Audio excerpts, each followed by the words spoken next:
Welcome, everybody. My name is Janiece Kneppe. I am the lead ECE faculty out at Red Rocks Community College in Lakewood, Colorado. That's a suburb of Denver. And I was invited to, well, I pitched a proposal when the call for proposals came out at this conference. And I threw in my hat in the ring to share a little bit about the work we're doing out here at Red Rocks related to early childhood apprenticeship. And so the frameworks that we're using, we're offering a degreed apprenticeship in early childhood education. And we're tapping into 4 different frameworks from the CAYG group, the Learn as you go, Stack as you go, Partner as you go, and Transfer as you go. And what we decided to do is we have in our ECE program, we're developing a competency-based education pathway for early childhood apprentices to earn 6 credit, 12 credit, 18 credit, and 30 credit hours stacking certificates or programs of study through their apprenticeship experiences and training on the job. And then each of these certificates align with workforce requirements in Colorado. But the interesting thing about these certificates is they lead to either an AA transfer degree with teacher licensure, so it points them in that bachelor's degree route, or they can go into an AAS degree, which is a terminal degree in early childhood education. And so what I want to talk about in this session is just a little bit about some challenges and next steps. And so you can see here that I'm framing my conversation around that big what, so what, and now what kind of idea. Talking first about what's our landscape for early childhood in Colorado, and identifying some collaborative partners and components for creating these successful incremental credentials. And then the so what, how we're transitioning as an institution of education from an outcomes-based learning to competency-based learning. There's been some challenges with this work, and we're still working our way through those challenges. And then the now what, or maybe next what happens. How we hope to dismantle some barriers. This is kind of our 35,000 foot overview of these next 15 or so minutes of our time together. Talking about how we did this program, how we're continuing to work through this program. So let me give you some background information about the early childhood workforce in Colorado. And we have in Colorado, it's called the Professional Development Information System. And the purpose of this Professional Development Information System is to support the early childhood workforce, those people that are working in those community-based childcare settings, but also it can be those individuals who are teaching in the lower elementary school grades, so pre-K, kindergarten, grade 1, grade 2, grade 3. Our PDIS system has 3 distinct important roles. It serves as a workforce registry, so it's a centralized location for the early childhood workforce to upload their background check information, who they're working for, their employers, way to track their verified hours of work experience. It also tracks their educational attainment, so they can apply for non-credit bearing workforce credentials in this PDIS system. And this is what really throws me, because when I hear credentials, my brain goes to that PDIS system. And all right, we've got these 6 levels of workforce credentials. As an interesting sidebar, even though I have a Doctor of Education, I'm a level 2 credential. Thank you very much. Mostly because I think this is not a super intuitive system, but that's my hang up and not the program's hang up. What I do really love about the PDIS system, though, is it is also an online learning management system that hosts free, really high quality trainings for the workforce professionals, as well as linking to other trainings offered by outside trainers in the community, including our college courses in the community college course system. These credentials are just one of many pathways of being qualified to work with young children in Colorado. And so you see on this slide, I shared this really interesting figure about educational attainment roles. So you see here we have different roles. Family Child Care Home Providers, FCCHP, is the very bottom row.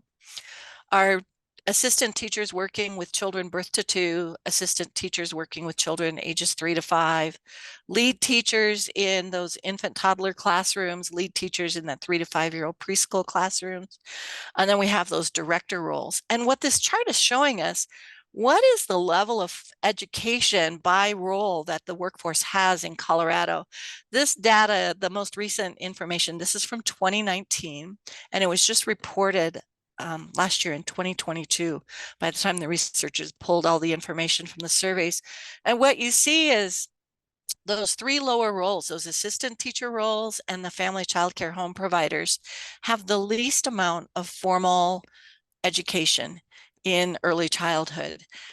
Correspondingly, there is another table, I didn't post it, but the turnover rate for people in these various roles. And it should come as no surprise that the people that are working as assistant teachers have the highest turnover rate, upwards of 50% in a 3-year time span. They're jumping jobs or they're just leaving the workforce entirely. And so that information was speaking to me. And like I said, there's many pathways in Colorado to become teacher qualified. And one of these pathways that we have is to meet these different workforce credentials is this idea of apprenticeship. So I want to dig into that a little bit as well. And what is interesting to note on that previous slide, I did share links to that PDIS system, but also in Colorado, related to that PDIS system, back in 2016, 2017, the Colorado Department of Early Childhood, we changed in Colorado from moving out of Department of Human Services and into our own state level Department of Early Childhood.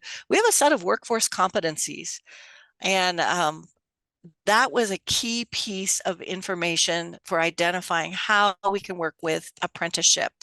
So apprenticeship is one of these pathways to become qualified.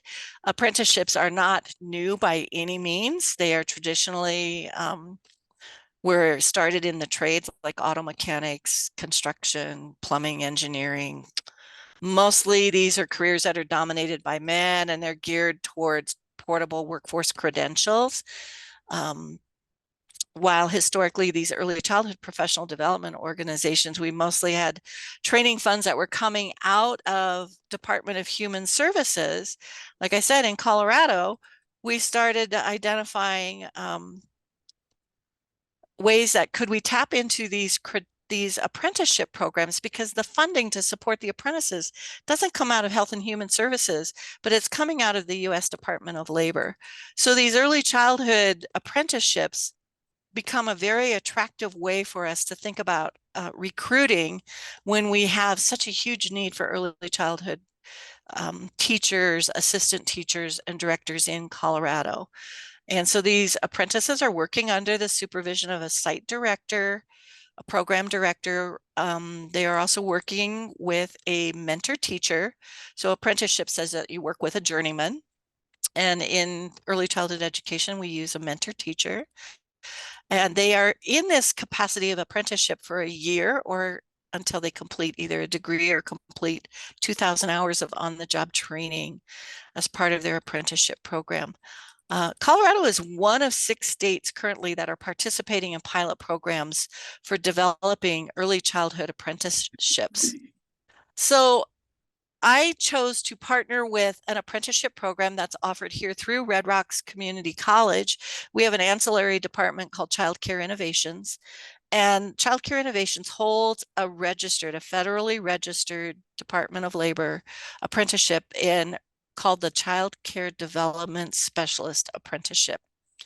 And in 2022, this apprenticeship program moved from a time-based model to a competency-based model. And that became really pivotal in the work that I started doing around how can I offer a degree to these apprentices who are doing all this on-the-job learning, and they're doing a lot of trainings, and they're demonstrating and doing work towards these 87 competencies in early childhood across 7 domains or areas. that connect to those competencies that Colorado has adopted. Moving into this competency-based format allows me then to take this apprenticeship program and align it to my traditional ECE coursework that I have in the college. What I really love about this apprenticeship program is it's not just specific to the metropolitan area, but it's a statewide program. And so it's currently working in 11 different counties across Colorado. It's reaching many non-traditional adult learners that have little formal education, in addition to some people who may have some prior college coursework but have never obtained a degree, whatever that might be. And I don't know if you can read the slide there. I know it's kind of small writing, but there's this lovely quote from Vanessa Murray, who was a toddler teacher that completed the apprenticeship program with Red Rocks, and just saying how that early childhood educators are being elevated to this new level of professionalism, and to meet these requirements, these emerging requirements for early childhood teachers, Childcare Innovations has created this apprenticeship pathway to meet the need. And she just appreciated the fact that it was a very well-rounded training, work in instruction with on-site mentoring with the cooperating teacher, the mentor teacher, and also a workforce specialist from Childcare Innovations that supports these apprentices throughout all the experiences that they have in this program. So we get to the so what. The partnership I showed is this particular apprenticeship program. And this has not been a fast project. This has been a slow project, friends. In 2021, I pitched an innovations grant proposal to our college foundation board to support developing a degreed apprenticeship. Help me figure out a way to take these work experiences that these people are getting in this apprenticeship program and offer them college credit for it.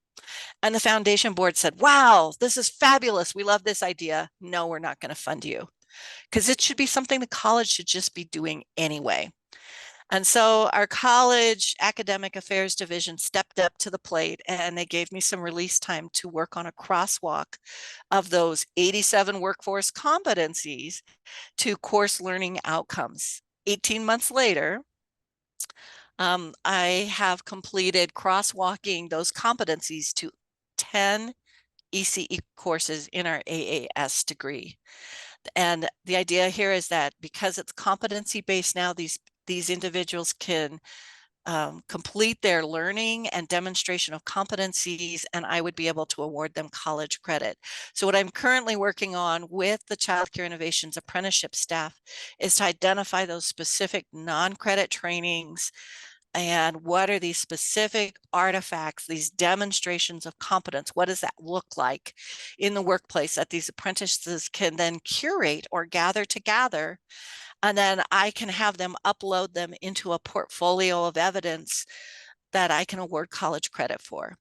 And so we've completed 5 courses. They're all built out. We have another 2 courses we're building out, and 3 more in the pipeline. We hope to have all of that identified trainings and competencies completed by December of 2023. And then we're going to give our apprentices access to these courses via our college's Workforce Development Services Department. And what's so beautiful about partnering with the Workforce Development Services is these apprentices get access to these courses. They're considered non-credit. They pay one small fee, and they can access as many courses as they can get done in a 15-week block of time to complete and upload their portfolio artifacts. Then I will have ECE subject matter expert faculty evaluating these portfolios and giving feedback to these students, and then awarding college credit through a form of prior learning assessment.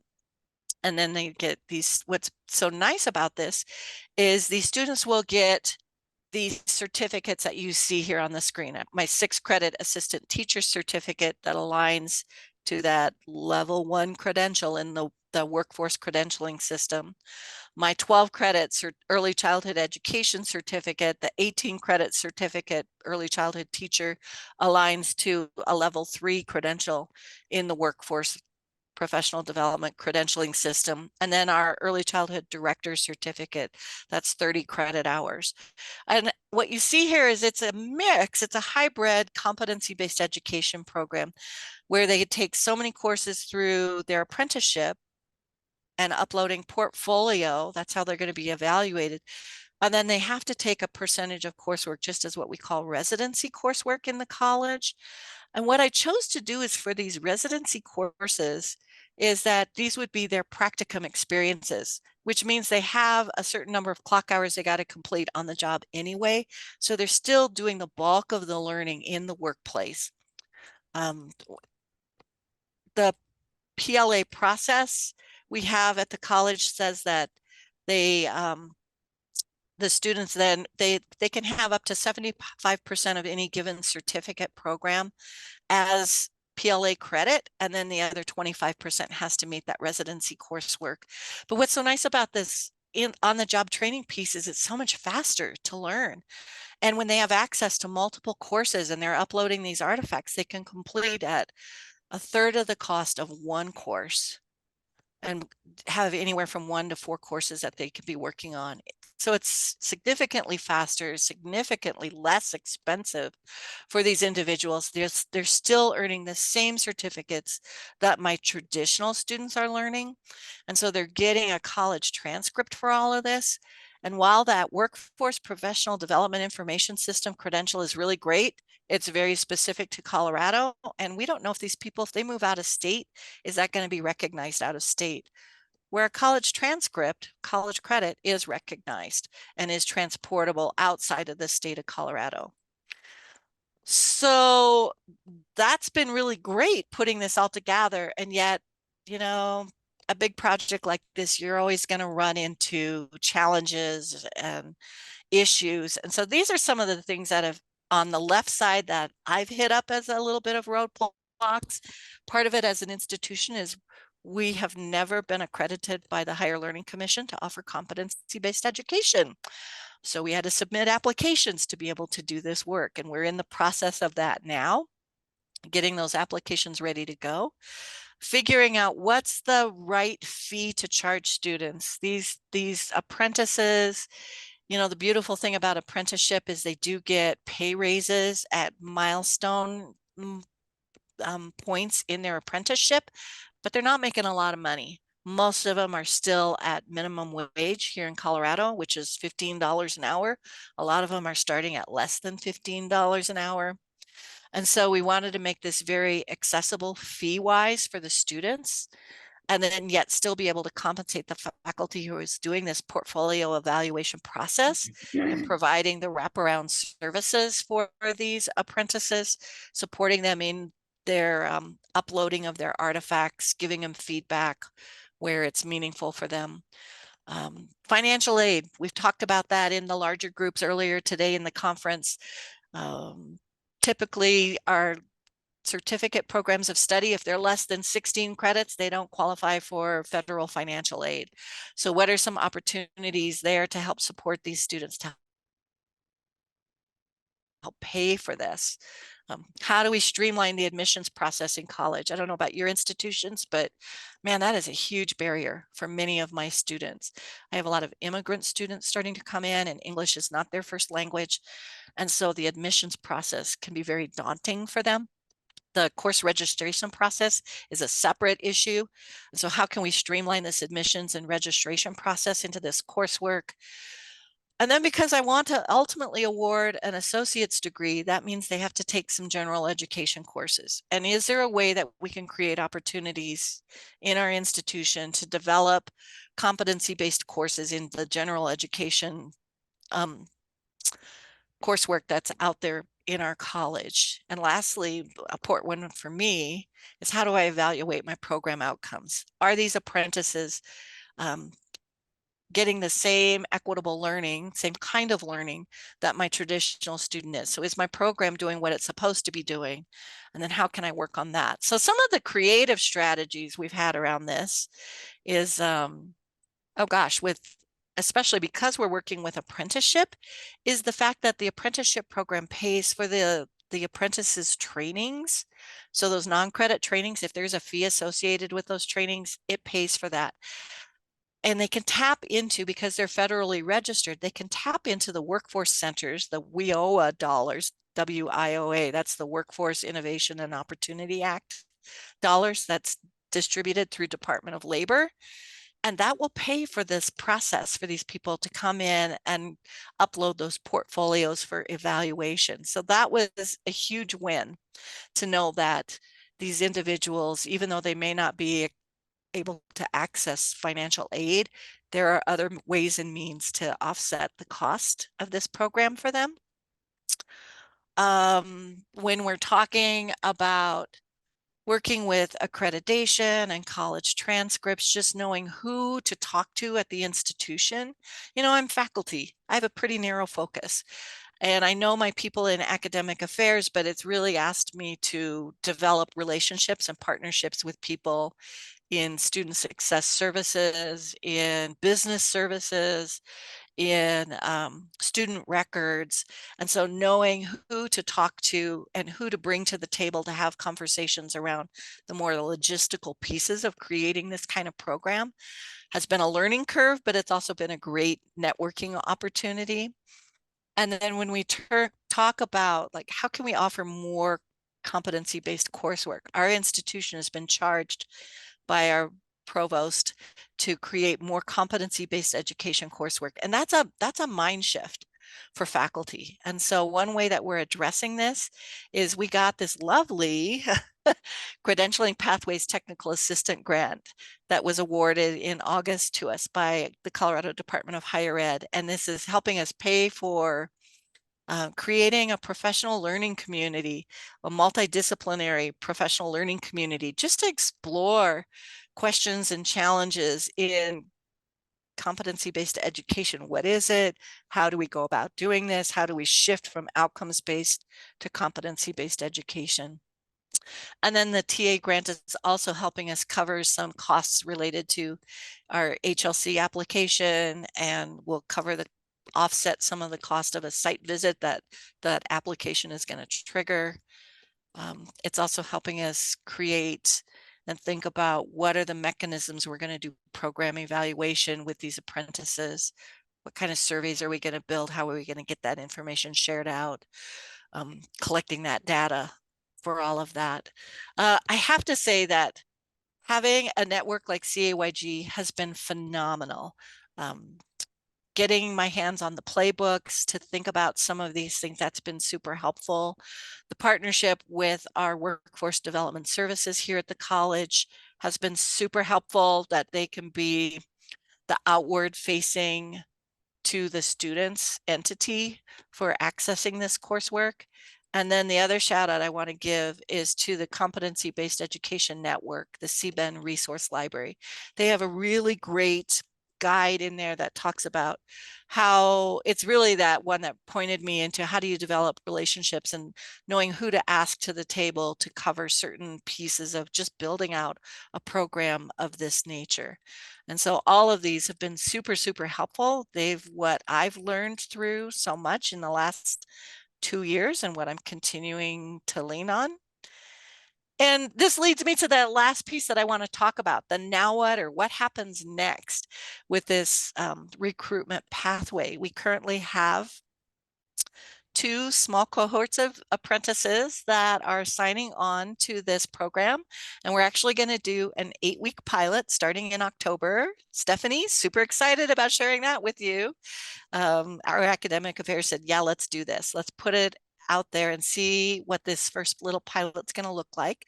So we're going to have a group of about 8 or 9 individuals uploading their portfolio artifacts over from October 10 through December 10. It's the second half of our fall semester.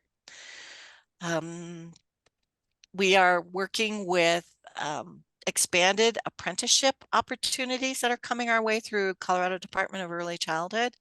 The next one that I see coming down the pike is one around home visitor workforce.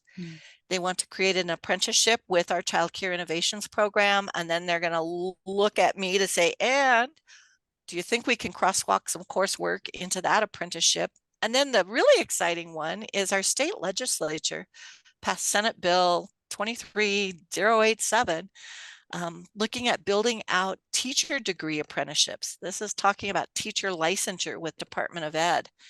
And so all this work that we're doing here at the community college, and especially because we have 6 courses in our transfer degree, those, we have it already built out and we can just boop, plop it right into our 4-year partners programs that they're going to be building out and thinking about how do they create an apprenticeship program.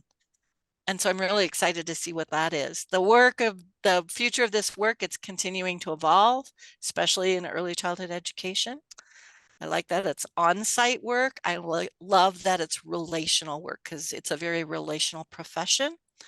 The biggest buzzwords I'm hearing right now here in Colorado is apprenticeship and competencies. And so I love this You're idea just that, about a minute up. I'm so sorry that we're going to be bumping you, but this is such a wonderful presentation. And please finish your last thoughts. Yes. yeah, it's just finishing out my final thoughts, just that this degreed apprenticeship with the stackable credentials is really an opportunity to strengthen our workforce and increase their pay and connect and award their learning with a college transcript. So I love that. I'm very excited to see where it's all going to go. Janiece, thank you so much for sharing all of this with us. Fantastic information. We really appreciate it. Absolutely. I'm sorry I didn't have a whole lot of time for questions. I'll No, put it's perfect. you can share my email Yes. if anybody wants to just shoot me an email with a question. I'd be happy to answer that.